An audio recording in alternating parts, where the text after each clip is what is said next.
On my 13th day in Scotland, I stayed at the Dornoch Castle Hotel, which also has its own distillery, located in the very heart of the town of Dornoch in Sutherland, Scotland, a little over 40 miles or 64 kilometers north of Inverness. Dornoch is about 20 to 25 minutes from Balblair and Glenmorangie Distillery.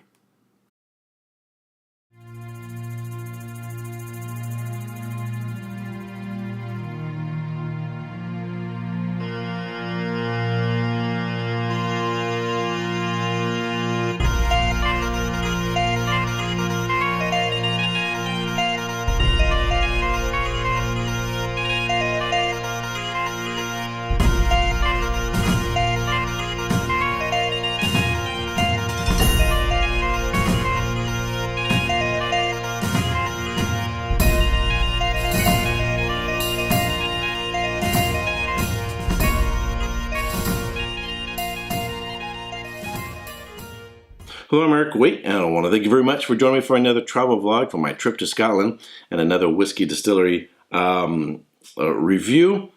When I planned my trip to Scotland, I created an itinerary in which on each day I had it mapped out as to what hotel I would be staying at, what distilleries I would go to, what time I would be there, and so forth. So I had left Speyside, gone into the Highlands, went to Glenmorangie Distillery, and my next distillery would be Balblair. So I thought, well, I've got a few hours before my tour of the Balblair Distillery, so I'll go to my hotel, check in, drop off my bags. And when I looked at my itinerary, it turns out I had made a mistake. I had on my itinerary the Highlander Inn, which is where I had stayed in Speyside. So I'd actually not booked a hotel to stay at during my visit to Glenmorangie and Balblair. So here I am in the Highlands. It's, I would say, sparsely populated.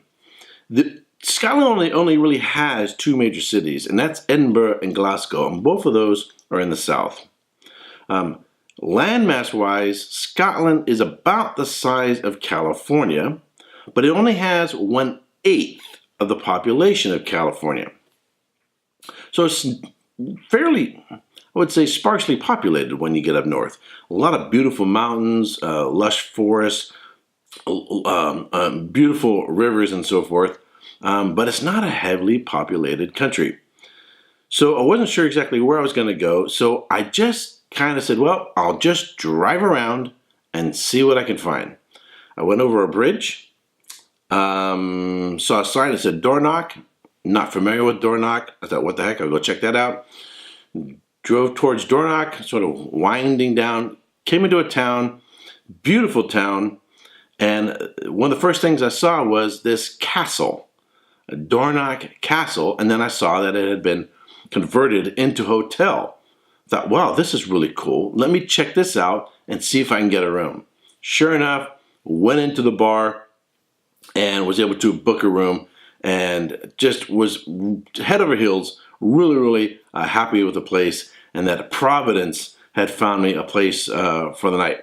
All right, before I get into this whiskey, here is a video that I made of my sort of walk around the distillery and the Dornoch Cathedral across the street.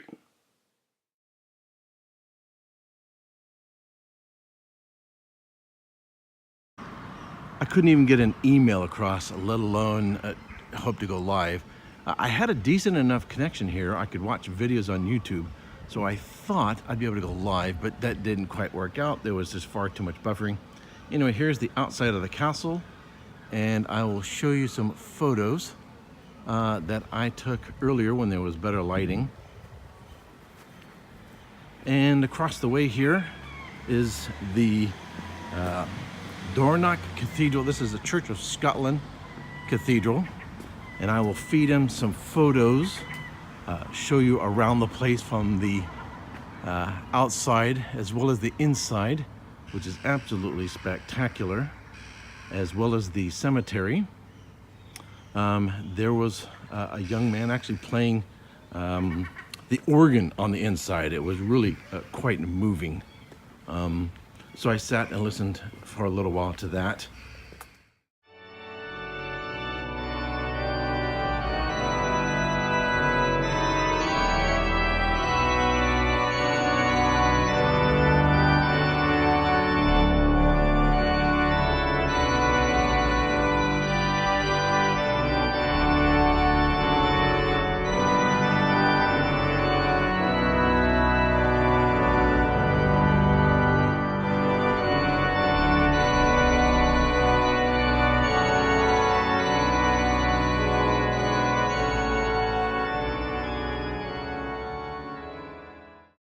Alright, so here's the castle from the other side. Sun's going down, so it's a little dark. But show you some other photos so you can see it. Let's head across the street. There's a seagull up there making a bunch of noise.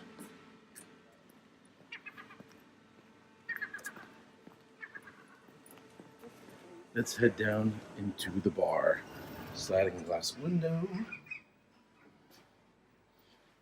There's a stairwell going all the way up. Several floors. I'm on the second floor in my room. And we'll just take a quick walk through the bar without annoying anyone.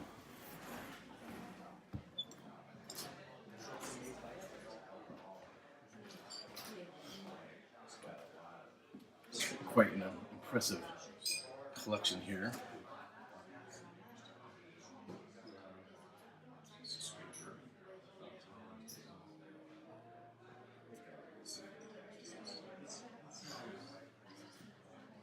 Some of my favorite art bags, Lagavulins, hidden heads,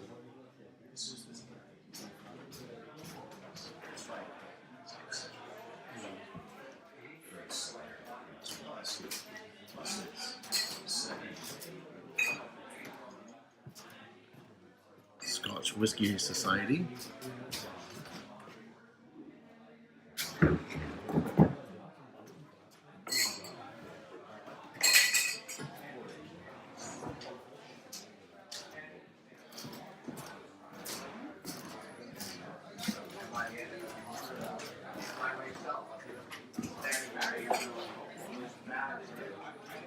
How's it going, man? Good. He's working. I don't want to bother him too much. Now that you've seen the front of the Dornoch Castle, the Dornoch Cathedral, as well as the bar, let's check out the Cathedral room where I stayed, which overlooks the churchyard across the street.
In the corner of the room is an actual pillar from the original castle.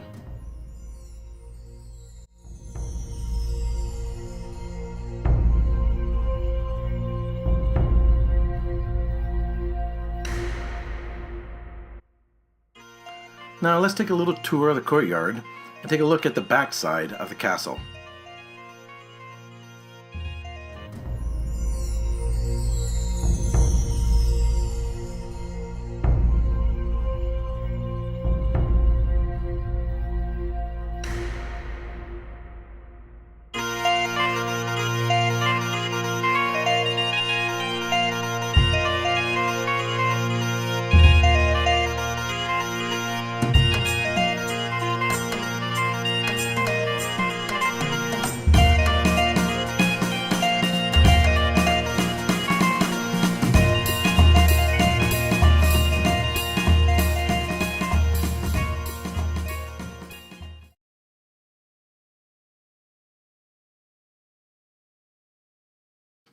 In addition to being a fantastic hotel, restaurant, and whiskey bar, the Dornoch Castle is also a whiskey bottler, producer, and distillery.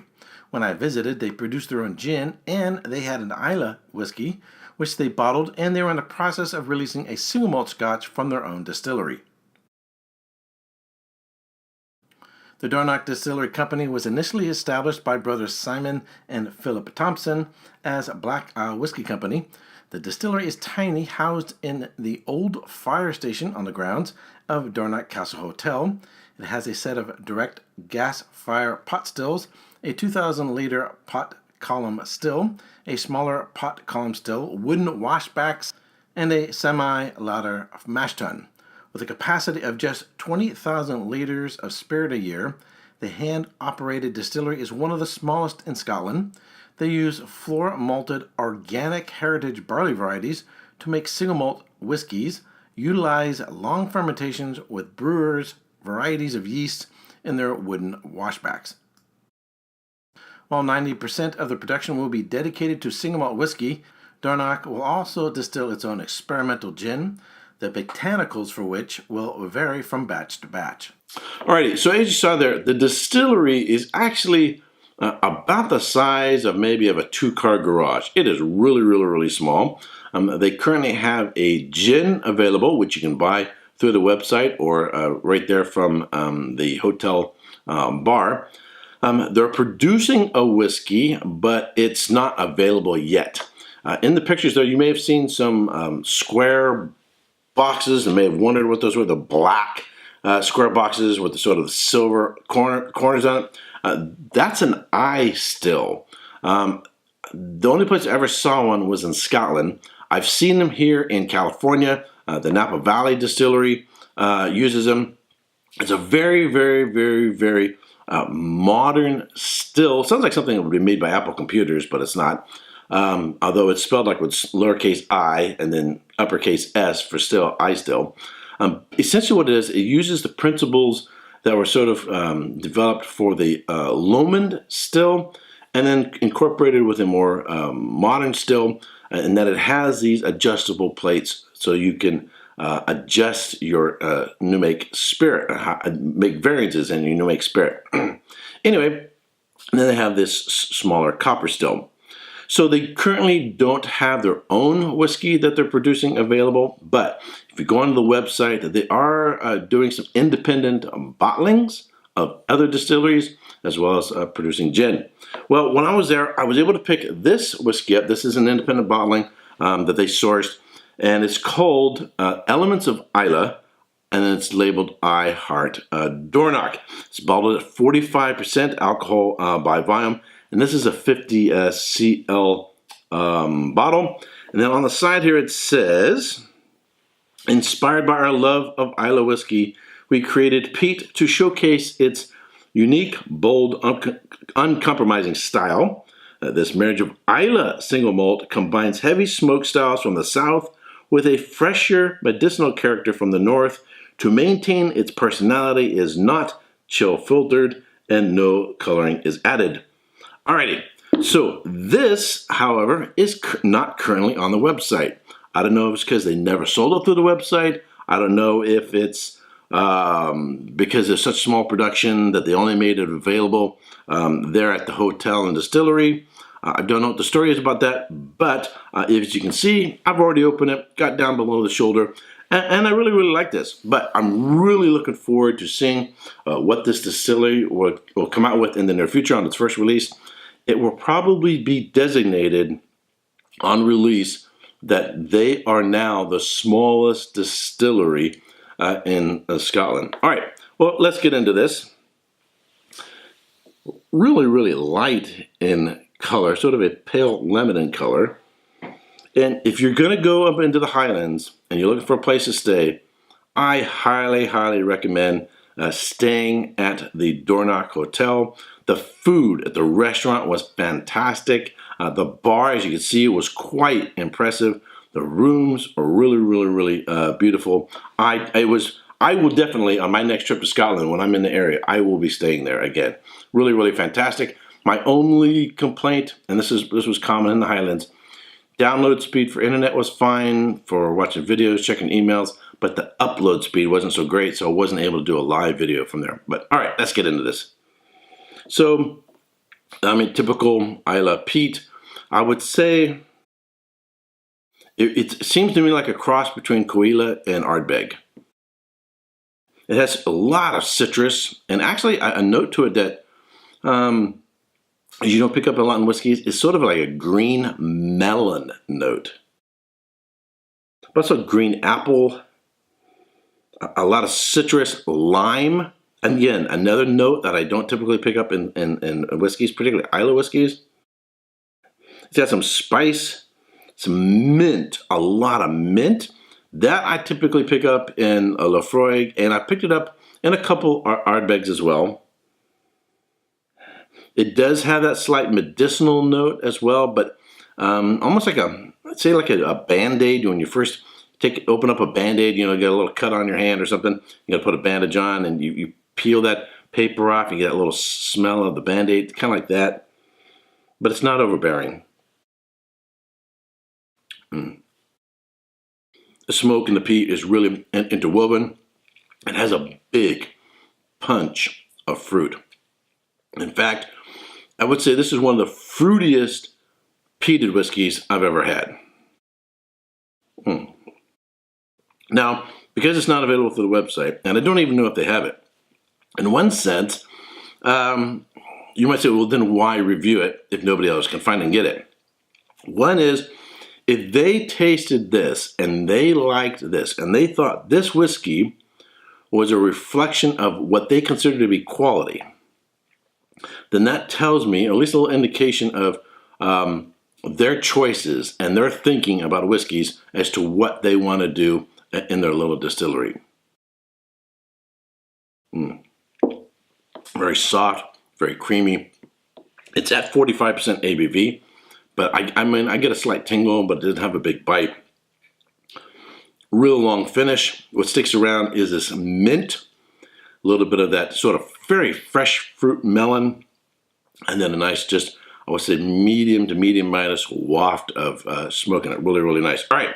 Again, if you're going to Scotland and you're planning your itinerary, and